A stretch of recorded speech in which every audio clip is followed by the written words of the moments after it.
আসসালামু আলাইকুম। সুমিতা কিচেনে আপনাদের সকলকে স্বাগত জানাই। আশা করি আপনারাও ভালো আছেন। আলহামদুলিল্লাহ আমিও খুব ভালো আছি। রোজার সময়তে খুবই খরানি চলছে, মানে রৌদ্র, খুবই গরম। রোজা করে এত শরীর ক্লান্ত হয়ে যাচ্ছে, রোজা করে কথা বলতেও ইচ্ছা করছে না।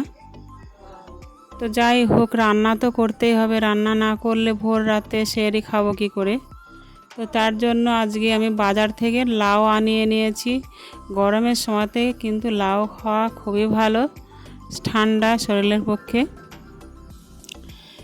তো আমি লাউটা প্রথমে ছিলে নেব। তো আমি এক হাতে ক্যামেরা ধরে আছি, ওই জন্য দেখাতে পারলাম না ছেলাটা। তো আমি সম্পূর্ণ লাউটা ছিলে নিয়েছি, এবার কেটে নেব। তো লাউয়ের খোসাগুলো ফেলবো না, লাউয়ের খোসা দিয়েও একটা রেসিপি বানাবো। তো আপনারা পুরো ভিডিওটা দেখতে থাকুন, আশা করি ভালো লাগবে। আর আমার এই চ্যানেলে যদি আপনি নতুন হয়ে থাকেন, অবশ্যই আমার চ্যানেলটি সাবস্ক্রাইব করুন। তো খোসাগুলো আমি উঠিয়ে নেব। তো একটু পুরো পুরো করে খোসাগুলো চেঁচে নিয়েছি।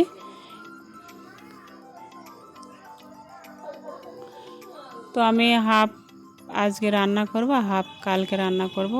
তো রোজা করে এত সবজি তো কেউই খাবে না বাড়িতে। তো যাই হোক, আমি এরকম করে কেটে নিয়েছি, চাকুর সাহায্যে কাটছি, যেহেতু তত পাতলা পাতলা করতে পারছি না। তো আমি এইভাবে করে পাতলা করে কেটে নিয়েছি, তারপরে আবার সরু সরু করে কুচিয়ে নিয়েছি যতটুকুন পেরেছি। আপনারা চাইলে এর থেকে সরু সরু করে কুচি করে নিতে পারেন, বা অনেক মানুষ আছে যারা মোটা করেও করলে খেতে পছন্দ করে।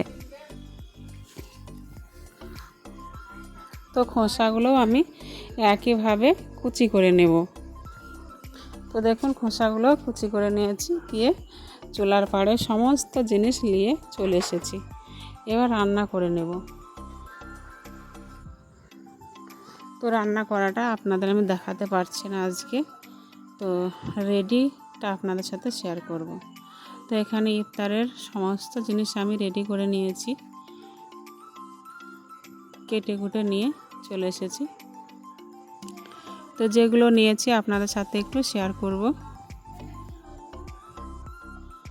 তো এখানে শরবত নিয়েছি, নুন, লেবু আর অল্প চিনি দিয়ে শরবত করেছি। গরমের সময়তে অল্প চিনি খাওয়াটাই ভালো, না খেলে আরও ভালো।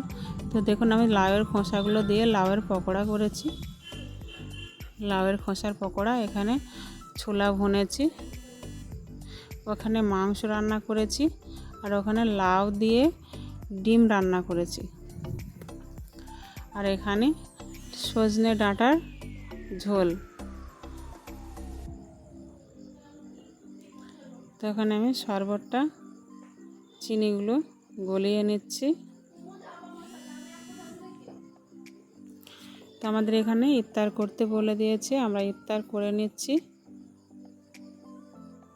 তো একে একে সব সেরে নেব।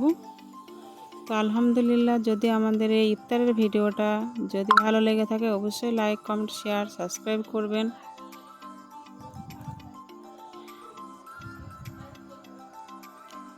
তো গরিবের এই ঘরের ছোট্ট ইফতার আপনাদের সাথে প্রত্যেক দিনই শেয়ার করছি। যেগুলো করছি সেগুলো আপনাদের সাথে দেখাচ্ছি, আর ইফতারটা করছি। তো ভালো লাগলে সত্যি লাইক, কমেন্ট, শেয়ার, সাবস্ক্রাইব করবেন। সুস্থ থাকবেন, ভালো থাকেন। আল্লাহ হাফেজ।